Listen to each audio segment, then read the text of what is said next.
안녕하세요. 매일 아침 말씀 묵상에 오신 여러분을 진심으로 환영합니다. 12월 5일 목요일 성경과 진리.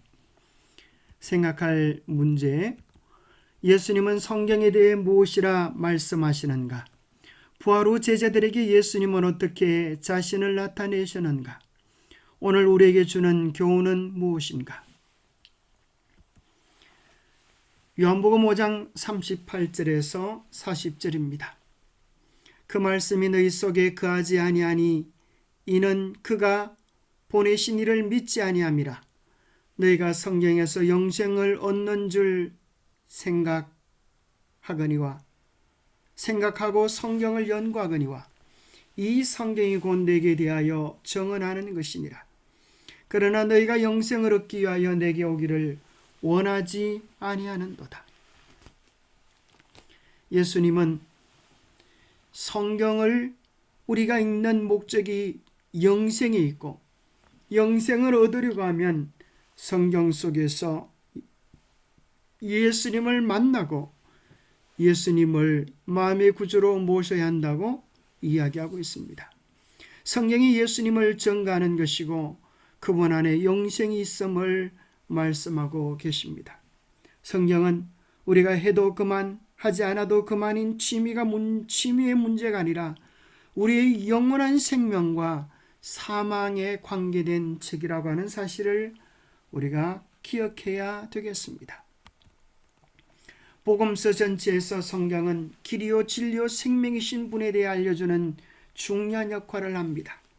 구약과 성경, 신약 성경 전체에서와 마찬가지로 복음서에서도 성경은 진리를 나타내는 데 핵심적인 역할을 합니다.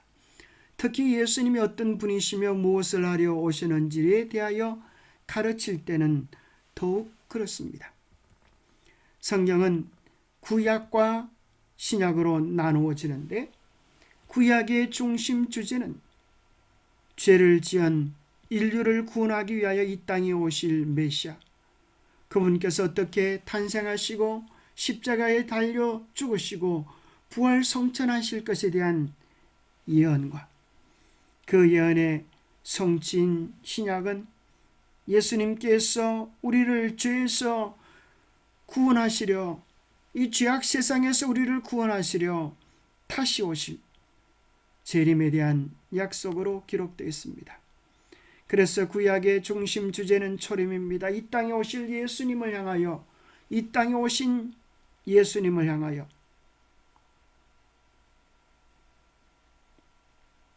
기록되어졌고, 재림은 다시 오실 예수님을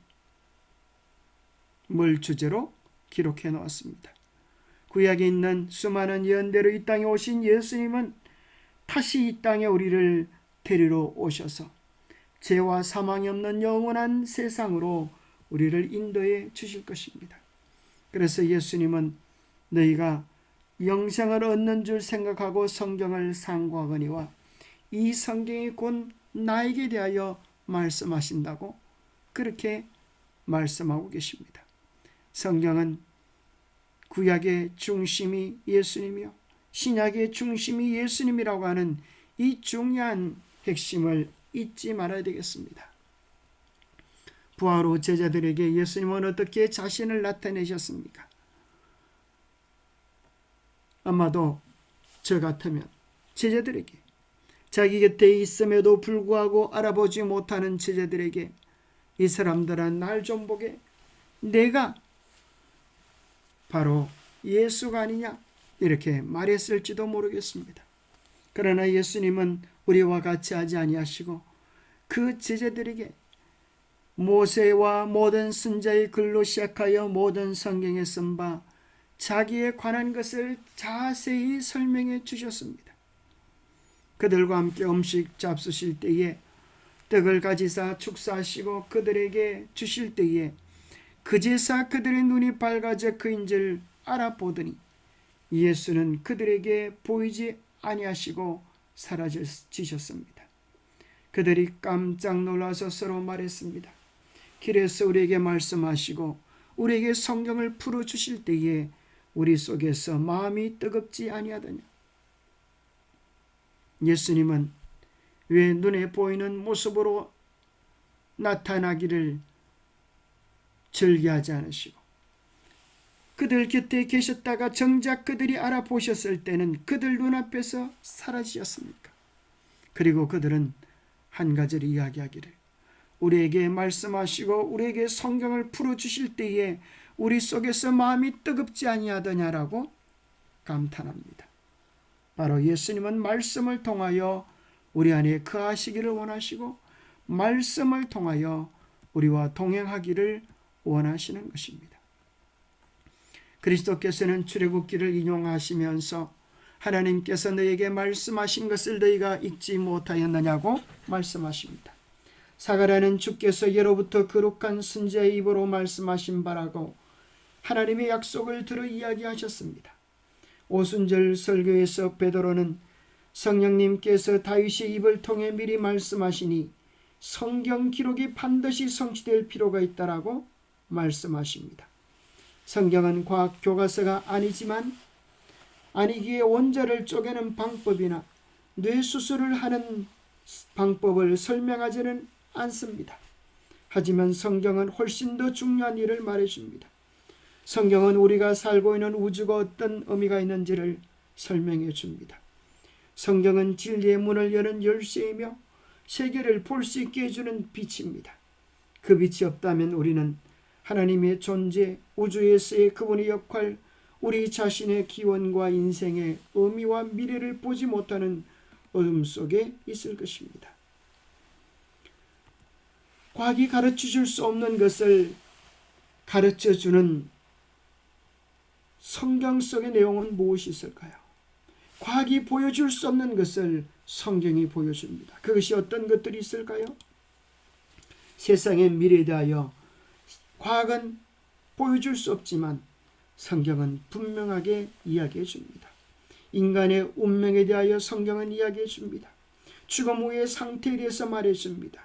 영원한 생명을 얻는 비결에 대하여, 인생의 의미와 목적에 대하여, 우리가 취한 죄에 대한 해결책에 대하여, 천국의 소망을 가지며 살아가는 삶의 놀라운 비결들을 성경은 우리에게 알려줍니다. 그러니 얼마나 놀랍고 신비한 생명의 책입니까? 구원을 위한 진리, 귀중한 진리의 보석을 가진 성경은 학자만을 위하여 기록되지 않았다. 오히려 그것은 평범한 사람들을 위하여 마련되었다. 성령의 도움을 받은 평범한 사람들이 성령의 도움을 받아서 하는 해석이 예수님 안에 있는 그대로의 진리와 가장 잘 조화를 이루게 된다.